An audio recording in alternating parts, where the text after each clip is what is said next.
Dr. Lynn Russell and her two daughters, Josie and Megan, were victims of a vicious hammer attack in 1996. 3 people left for dead in the picturesque countryside of Kent. The brutality of the crime left a community reeling, and the senseless murders stunned the nation, making this a crime that shook Britain.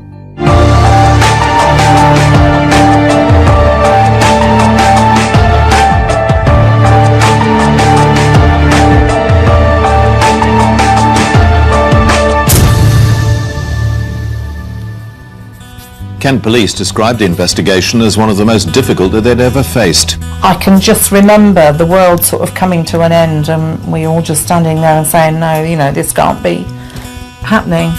They were tied up and beaten repeatedly around the head with a hammer. This kind of pristine place where you once felt really safe, you just didn't anymore. Police say they have no motive for the violence and few leads to go on. I knew the moment I saw this policeman coming back into the house, his body language, the look on his face, that something terrible was wrong.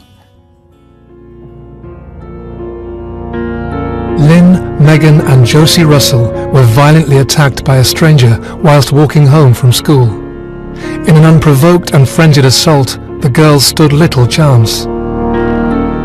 The killer evaded justice for a year. Eventually, a local psychiatric patient, Michael Stone, was arrested and charged with murder. A small consolation for the family and friends of the girls lost in this tragedy.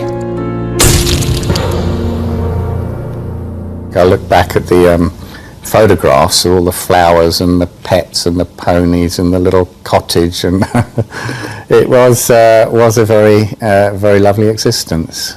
Megan was never quite as outgoing or kind of full of herself as Josie. Josie was in a way, the leader, the oldest child. Megan was quieter, but very determined, just like her mum. I can just remember 2 very bubbly little girls with a super mum and dad. Lynn would be at home looking after the home and the animals. She did all her own work around the house, whether it was gardening, whether it was decorating, knocking down a wall with a sledgehammer. If she wanted to get something done, she'd do it. I remember when I used to walk back with Josie and Lynn and Megan, I think they were quite laid back and very at one with nature, because I remember we would find things like a bird's egg or something and we'd take it home. Lynn would just let us do things like that, and yeah, it was nice just walking home amongst, you know, the fields and things all pretty. We were very settled. In fact, we were thinking of moving potentially to a larger place with our own field. We didn't have a field originally in Kent, but it sounds and was quite idyllic. The attack on the Russells will be told through the eyes of those closest to the tragedy.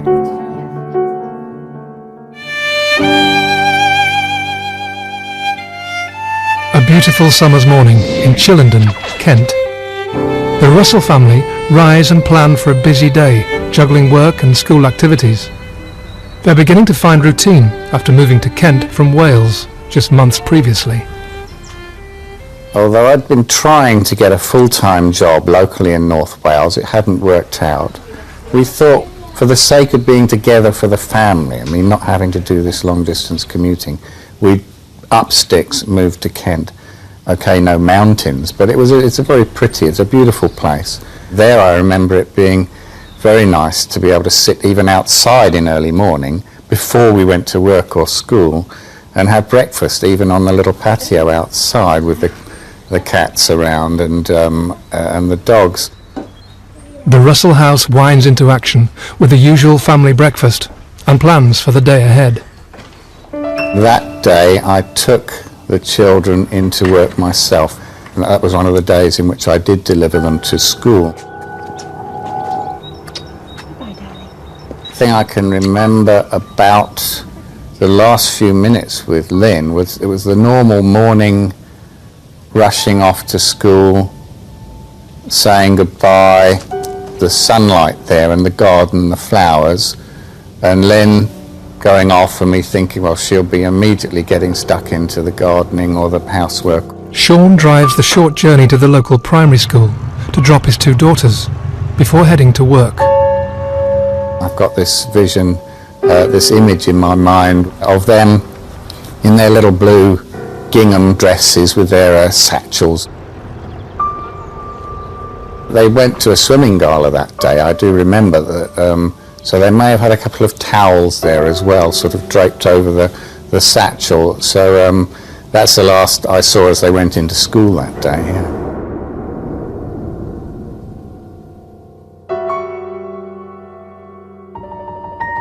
As Sean settles into work, Lynn tends to chores around the cottage, and Josie and Megan start their daily lessons, unaware that in a few hours' time their lives will change forever.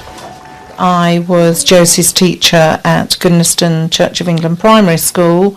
She was really bubbly, she was lively, she had lots of interests. A really very highly motivated child. I first met Josie at school when we were at school together. She and Megan were, the new children at school, and my friend and I, we kind of befriended her really. I remember all the children were going to a field to play, and Jasmine, my friend, and I stayed back with Josie, and I think we made like paper necklaces or something like that.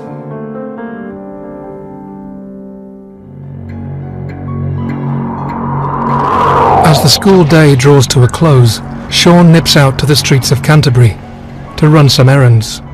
To check on my bicycle, which was being fixed, get some cash, books that the girls had taken out from the Canterbury City Library. I returned them on their behalf. Meanwhile, Josie and Megan are just finishing a swimming gala, as their mother Lynn makes the short, picturesque walk through the country lanes to pick them up from school.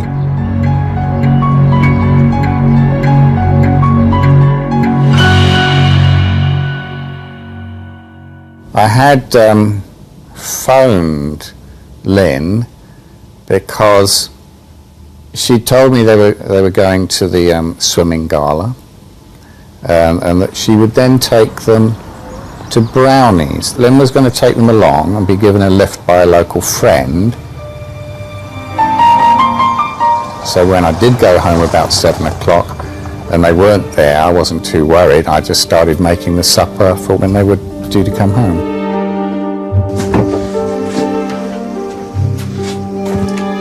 As Sean prepares the family evening meal, he rationalises why the girls might be late home, until the phone goes. It was Liz Gregson, and she rang and said that she'd called round at 5 o'clock to take them to Brownies and they weren't there. The house was closed up, there was no sign of them. At that point I started to become a bit concerned. For the last half hour, Sean has presumed his family to be at Brownies, as planned that morning. Now, as evening sets in, he starts to panic. You have no messages.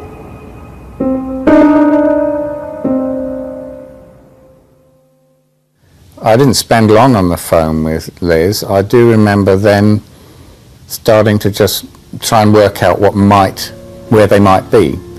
My mum and I were picking her up and taking her to Brownies, and there was no one there, and obviously there weren't mobiles at that time.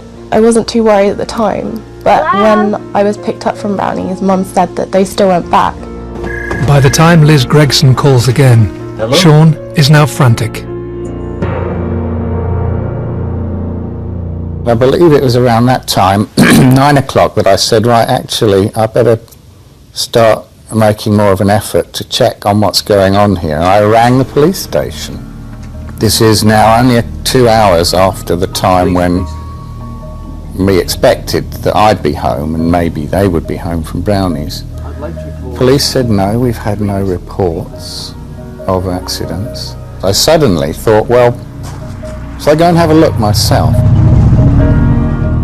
I drove the route along the pathway, the little country lane, between our home and the school that Lynn and the girls would walk whenever they walked to and from school. Girls? Are you home? Lynn? Josie? Megan?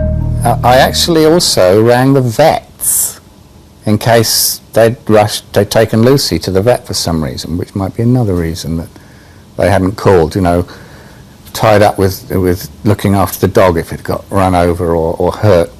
No joy there.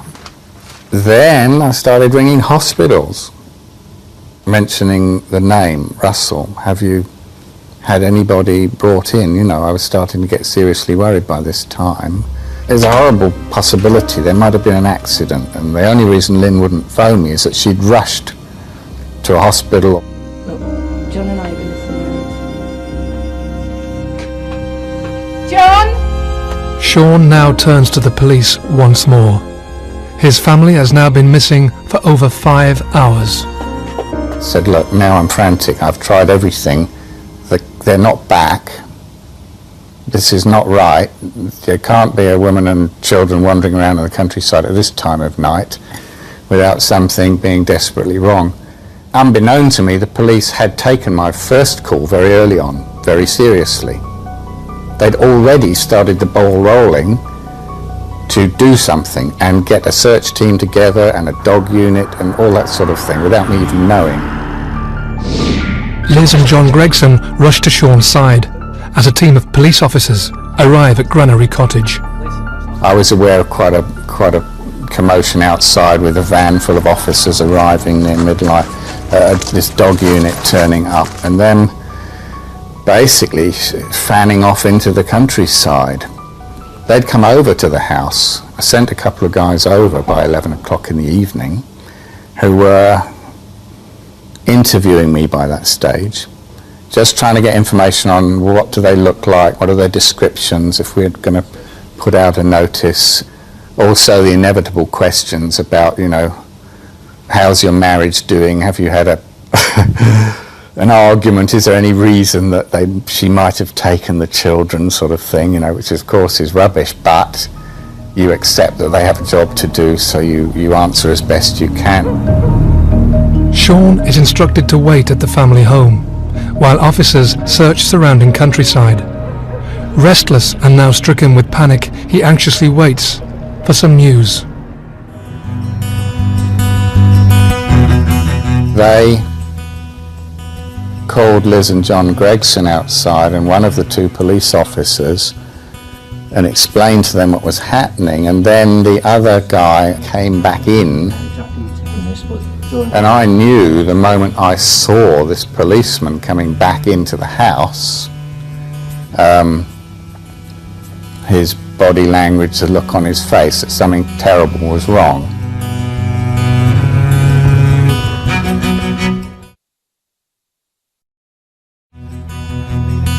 Sean Russell's wife and 2 daughters have been missing for over 6 hours. Lynn, Megan and Josie were last seen leaving school, but they haven't arrived home. Police have been out combing the countryside, and Sean now sees officers coming back to the cottage with news. When you see that sort of thing in the movies, you know that the policeman's got the worst possible news, so I could tell straight away, and I just went hot and cold all over. Before he'd said a thing, I just knew that something terrible was about to happen, and he just explained that it was the worst thing he'd ever had to do. He had some terrible news for me. It looked like there'd been some sort of accident, but that all the members of my family, Lynn and the 2 girls, had been killed. When the police team went out, it took them only a matter of minutes, because only a few hundred meters from the house, along this lane, was where the family were found, lying in the bushes there beside the road, the very same track that I'd driven up just a couple of hours before. The most that they said was something like, there seems to be suspicious circumstances. They found the scene, which of course was totally horrific to them, and it consisted of what the initial attending police officer thought were 3 dead people and the dead dog. I remember vaguely just sort of going into an autopilot, numb feeling of half with it, half here, half not here, and gabbling out some questions about where were they, or why has this happened, what has happened. They said, we're going to need to take you over to the nearby police station at Deal for some more questions, but do you want to get some sleep? Liz and John were very keen actually to have me go back with them, sort of, as it were, take me out of the clutches of the police for a little while, at least have a rest, before starting the obvious questioning the following morning. I didn't want to have to feel I had to be polite or friendly or diplomatic, and I didn't want to be a burden to friends either. So I said, I'll come to the police station with you now. As Sean's world falls apart, his friends urge him to rest with them, but rest is an unlikely solace. Instead, he presses to help police and heads to the station. I do remember when I was away from Liz and John that I did get quite upset in the car going to the police station, and shouting and screaming a bit. I do remember having sort of, I suppose you'd call it suicidal thoughts, because I remember saying things like, there must be an easy way out of this.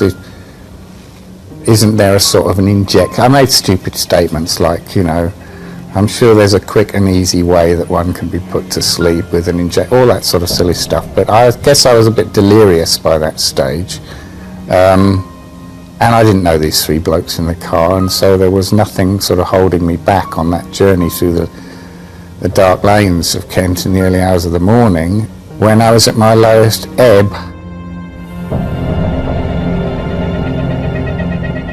I was in bed and the phone rang, and I was asked if I would go to the police station because there'd been a serious incident. And I was told when I got there, okay, well, your job is to go over to Deal police station where Dr. Sean Russell is, because his wife and children are missing. They haven't come home since school time. And so I went over there, and I went with Ed Tingley, a policeman who was obviously tasked to speak to Sean and to get as much information as possible about the family's last movements. It was really important to get as much information as we could at that time. Sean Russell has been told his wife and 2 daughters have died in suspicious circumstances. Officers are now anxious to piece together the tragedy. I was met by 2 family liaison officers who'd been sort of pulled from their beds in the early hours. That was Ed Tingley and Pauline Smith there, who were to become great friends and supporters. I just kept thinking, how would I feel if my own family hadn't come home? You know, I had been so devastated, as he was. I mean, he was just in shock, really, I think is the word. And they actually said, don't you want to get some sleep? Here's a blanket, here's a cup of coffee, you just, you know, curl up here on a sofa in the police station and try and get a couple of hours of kip before we have to start the old statement taking in the morning, you know. I hadn't actually had any specific training in family liaison work. In fact, there hadn't even been a course at that time. My actual role was that of a domestic violence officer, and previous to that I dealt with many incidents of child abuse and child neglect. I was on the family protection unit. So when I went, I didn't really know. I thought maybe I was just there to make the tea and offer the hankies and the sympathy. Of course, it was much later than that that I realised my role was going to change.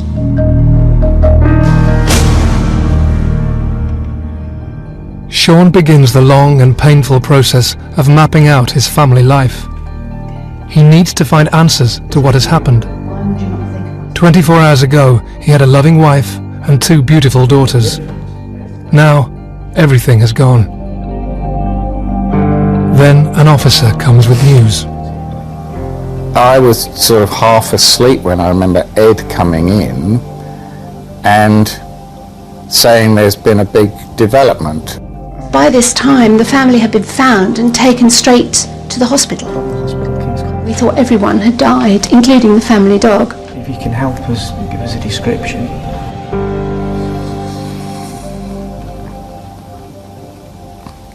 He said, "We told you last night that we thought all your family members were dead. But we've discovered this morning that one seems to have survived. One of the girls seems to still be alive."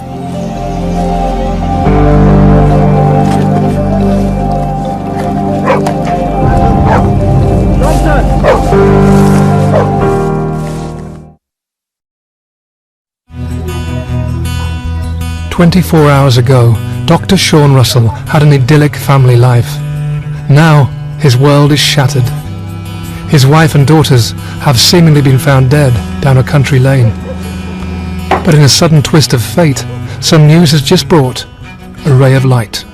The doctor was going about his business, and one of the police officers was there, and he noticed some flicker of life, and he called to the doctor. And the doctor jumped over and said, "No, you're right. This one's still alive. Get her to hospital."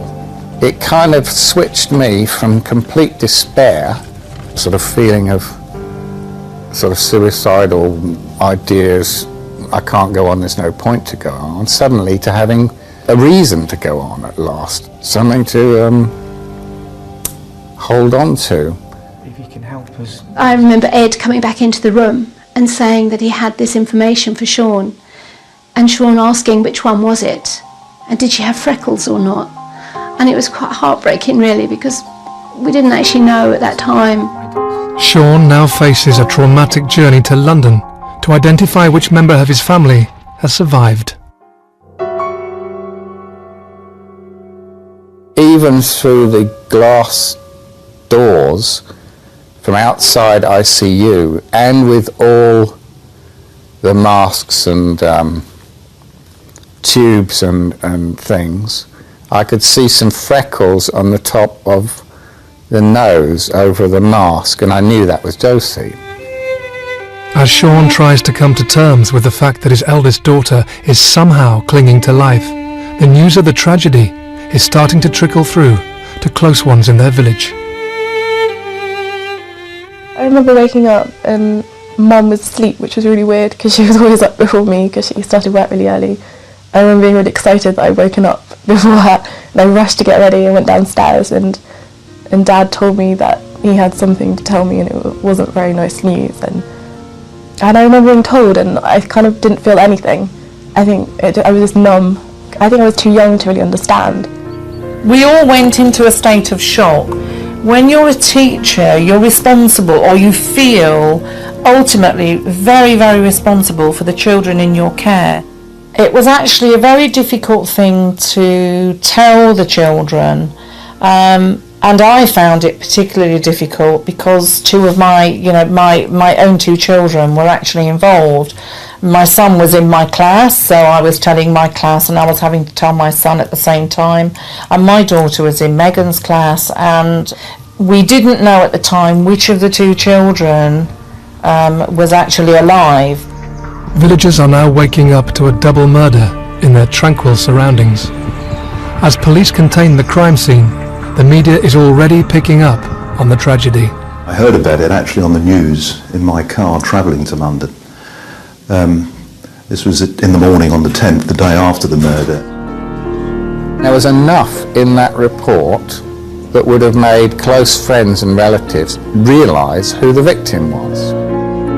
We would suddenly find members of the media sort of coming from behind bushes and at the edge of the school playground, and just We were just aware that there were lots of people around that we didn't know. Investigating the murders Well, of certainly Lynn I've never known an investigation quite like this for the media involvement, which created a lot of issues. I remember Ed looking a bit shocked. How's the news got out so quickly? Before we've even had a chance to tell everybody in the family, he said, OK, here's a mobile phone, Peter and Irene up in Sutton Coldfield, Lynn's parents. And I could tell the moment I heard them on the phone, heard Peter on the phone, that he knew already. As Lynn's parents are comforted, media interest grows by the minute. Meanwhile, police must establish what has happened as quickly as possible. I went straight to the crime scene, which had been preserved, and then started to take control of the investigation from there. First of all, it's very important that we secure the scene forensically, so we can send our people in to get forensic evidence and to send scientists in. We then had to contain a much wider area because it was quite likely things had been discarded by the offender or offenders.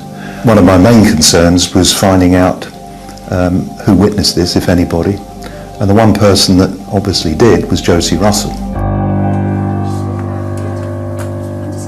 Josie now lies seriously ill in hospital, and doctors are unsure if she'll survive the night. Kind of described it as feeling as like at the bottom of a big dark pit, and like a prisoner in one of those old pit sort of cells, and just very dark and very gloomy and with no hope of a future. But that changed instantly when I heard that Josie was alive, at least, even though I didn't know for how much longer she might be alive or what state she might be in if she survived.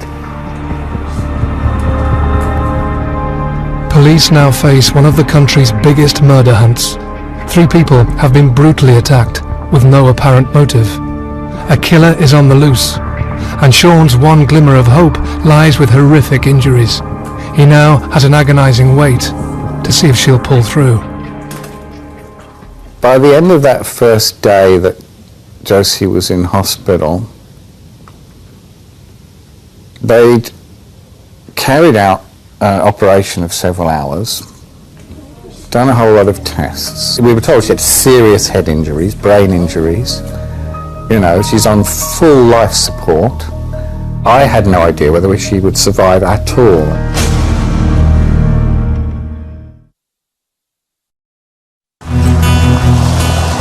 Sean Russell's world has fallen apart. Less than 24 hours ago, he had a perfect family setting, a loving wife and 2 beautiful daughters. Now, he sits in the hospital, clinging to the hope his eldest daughter will regain consciousness. His wife and youngest daughter have been killed in an unprovoked attack. I had no idea whether she would survive at all. I was still thinking, am I going to be asked for permission for them to switch the machines off, you see?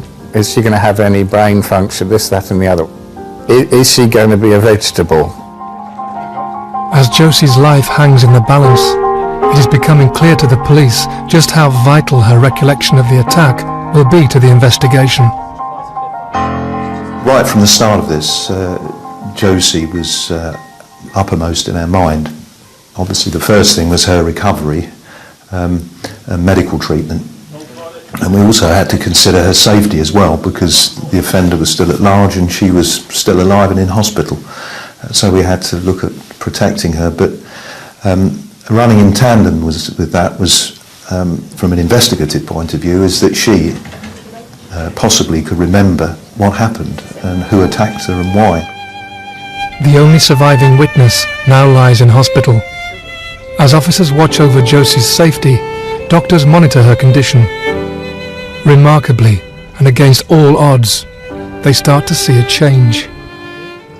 It was that gradual progression from the lowest of the low, verge of death, intensive care, bit by bit coming out of it as the days progressed. I said, well, is she going to pull through?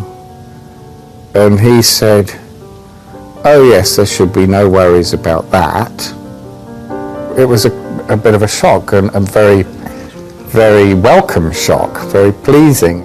She's going to have problems. She's got brain injury that have affected this particular area. She's likely to lead to speech and language problems, but possibly some physical problems, but she should come through.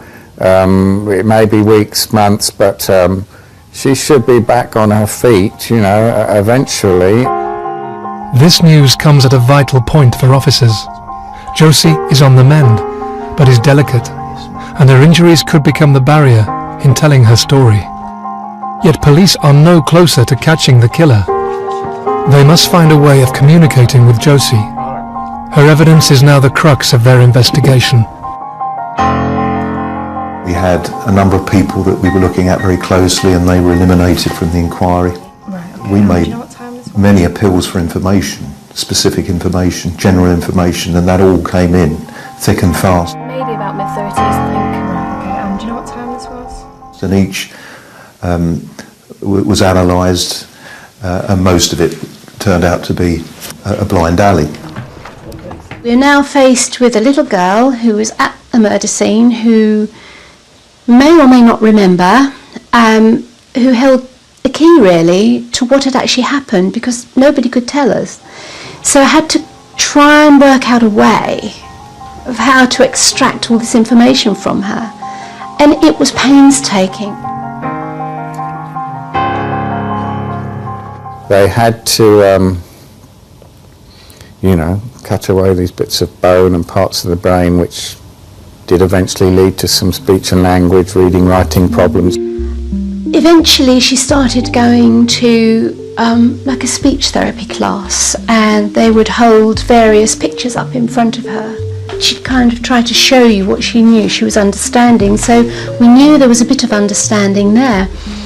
We stayed with her constantly, because who knew at any one time if she was actually going to speak? Of course, it was only after all the investigations on the surgery that, you know, they were looking at what had happened to her, that we realised the communication site of the brain had been damaged. It's amazing to me to this day that they could predict, because of the area of the brain that had been affected, what the likely problems might be in the future. Much to everyone's surprise, Josie's recovery is far quicker than anticipated.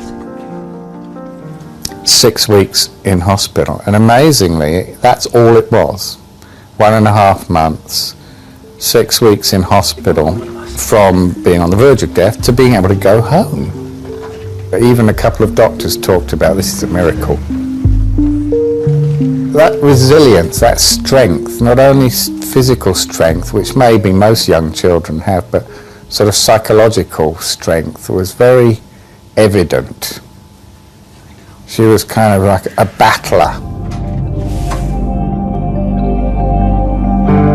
Should we put this one in as well? That's Daddy and Mummy, isn't it? I interviewed Josie, and Ed did all the videoing, and I'd started to work on scrapbooks. I thought that would be a fabulous way, really, of testing her knowledge.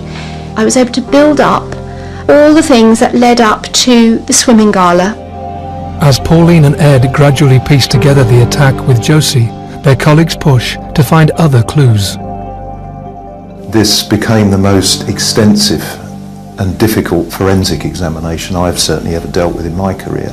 If you've got a murder that happens in a room, you can seal it off and you can do all sorts of things that you couldn't in an outside location. It wasn't just outside, it was in a wood with trees and leaves, and it was in the summer where the leaves were full on the trees, and that meant lots and lots of surfaces, inappropriate surfaces to get fingerprints from, to get DNA from. So it was a very, very difficult scene. She was obviously growing in strength, but she couldn't actually verbalise. So I thought by making models, it would give her an opportunity to really get off her chest what had happened, because, you know, when someone is traumatised, you generally need to talk about it, and she couldn't. We found, with the help of a witness, some blood-stained toweling and clothing in a nearby location. and that proved very useful and allowed us to piece together what had happened. There was a hammer found close by this location, which was investigated very thoroughly. There is some doubt as to whether this hammer actually was part and parcel of the attack. But nonetheless, the post-mortem examinations clearly identified the murder weapon as a hammer. It was very frustrating in that hardly anything materialised from the forensic work. As the months continue, police are frustrated by no major breakthrough. Josie continues to improve. She returns to school, and her statement could hold the key to the attack. All the while, the close-knit community in Canterbury are left in limbo, with a killer still in their midst. Everyone was a lot more worried, for their children. Before, you could just walk down to the field and it wouldn't be a problem. And now there's this thought that there's this just psycho on the loose, and it's just not safe anymore. And this kind of pristine place where you once felt really safe, you just didn't anymore. A lot of the parents actually felt the need to come and be with us all at school for quite some time, actually. So many of them would just come and sit and have a coffee at the edge of the playground. And it served lots of purposes. They knew their child was safe, but also they were helping us to feel safe as well. It was a bit like a ripple in a pond. It sort of spread out because there were lots of little country schools in this area, and it made everybody question their safety. For Sean, the tranquility of Kent has been broken forever. A few months after the tragedy, he moves Josie back to Wales. Meanwhile, the hunt continues, and everyone prays for some answers to Lynn and Megan's tragic death. As the months roll on, Josie manages to piece together that fateful day. Christmas 1996, we were back in Wales just in time for Christmas. I mean, that didn't mean that the police work stopped. Ed and Pauline, poor guys, had to then do commuting up to North Wales. Sean was desperate to take Josie back to where they knew, where they'd been living before. Josie was able to show us with the little models how they climbed over the gate or how they opened the gate for Lynn to walk through, and Josie really got into this, and we could see that she was really growing. Her knowledge base she was getting better and better, and she was able to start communicating more. After months of rehabilitation and Josie's version of events, police now appeal for a second time to catch the killer. 1 year after the murders.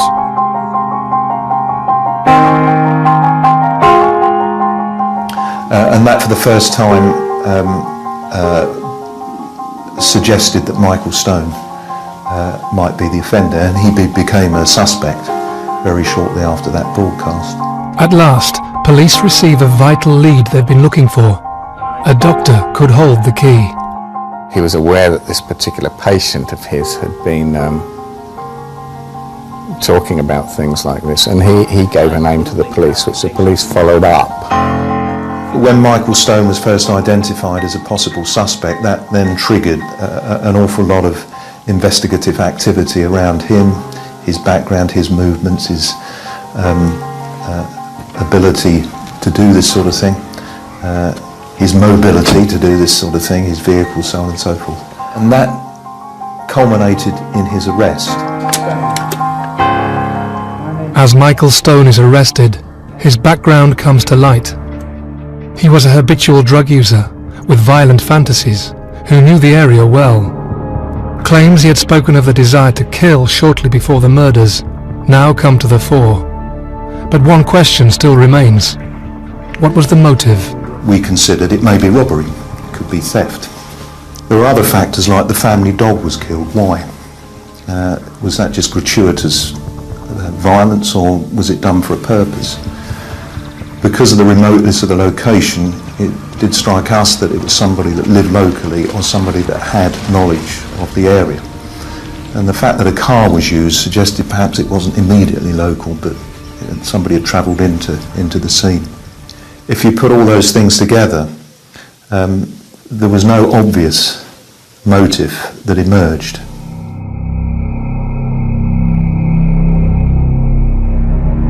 After months of agonising detective work and heartache for the Russells, they may now be a step closer to uncovering the murders. Michael Stone goes on trial a year after his arrest. I asked them some things, but I didn't want to dig too far into their inquiry. When a person was found, it only sort of slowly built up, not all at once, that yes, this is the likely person. It was a momentous thing to happen, but it left us with as many questions as it started to answer. Again, I wouldn't say that there was a sort of sudden sense of eureka. They found the person. Stone is found guilty on 2 counts of murder and the attempted murder of Josie. He is given 3 life sentences. The devastating facts about the 9th of July 1996 now come to light. The girls had gone to their swimming gala in Canterbury with the school. Just finished swimming and we all came back on the coach, and then our parents would pick us up, and my mum picked me up in the car and Lynn was walking to pick Josie up. Lynn had walked with Lucy, the dog, across the country lane, 1.5 miles away to Goodnestone to wait for them and collect them. I knew obviously we were going to Brownies that afternoon, and Mum and I beeped the horn because we saw Josie, Lynn and Megan like just about to walk down the steps, and we thought, oh, we'll give them a lift home, and we beeped, and I remember we beeped quite a few times, and I thought it was really weird how they didn't hear us, and we just thought, oh, you know, that's fine, we'll just see her later. And if they had heard us, you know, then we would have given them a lift home. They would have been chirruping away about the fun they'd had at the swimming gala, and they would have walked down Cherry Garden Lane, and that is when the whole event started to unfold of the person, as Josie described it, them passing a man in a car parked, and then as they walked down the lane, the car following them, etc., and then the attack ensuing from that. The violence used was excessive. Far more excessive than was needed to control the victims. Probably the reason that Josie survived was that the damage to her skull was greater than to the other 2. It meant the pressure on the brain that causes all sorts of damage was released naturally, and the cold temperatures of her lying for several hours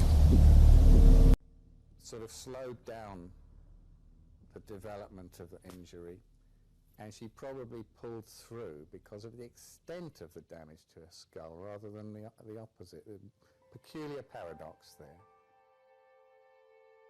The unprovoked hammer attack on the Russells raised wide-scale debate on the British laws and the strength of the Mental Health Act. Should it be reassessed? It transpired that Michael Stone was one of these people that had suffered a very traumatic mental illness. He should never have been put in a position where he could actually do anything like this. We know enough now that you probably could identify real at-risk, potentially violent people who ought to be taken into care and go through some form of treatment and drug control and this sort of thing. But there are people certainly on the civil liberties side who say, no, you can't go down that route, it's thin wedge. People with mental health issues, I personally feel, are not really looked after that well. There are experiments going on with people who are already in prison to see if particular lines of treatment can be followed for people who were previously classified as being untreatable. So this is still going on, and it's not clear what the outcome will be. It would be wonderful if we had a magic wand and we could just wipe the evil out of this world. Unfortunately, we don't have that. We're not magic. And I think I think legislation should be changed and it should be moved on as these awful things happen. Since Michael Stone's conviction, he has appealed twice and won a retrial. His attempts have failed. He continues to serve his sentence. The next thing would be to say, say sorry. I'm sorry I did it. Express remorse. It makes a big difference. You've always got that sort of lack of finality. Sean and Josie's life is now very different. For years, they have humbled the nation with their resilience and courage to continue on with their lives. We've been shown the depth of on one side, the worst side of human nature, but against that we've been shown the best side of human nature, all the people that took an interest in us and were so kind to us and generous and supported us through all of this. Okay, we had a mad, crazy, chance in a million, one-off thing happen to us. And of course we'll never forget that, you'll never get over it. But we're trying to make the best we can of life, and the way Josie does is what gives me the strength and to feel that I can face the future and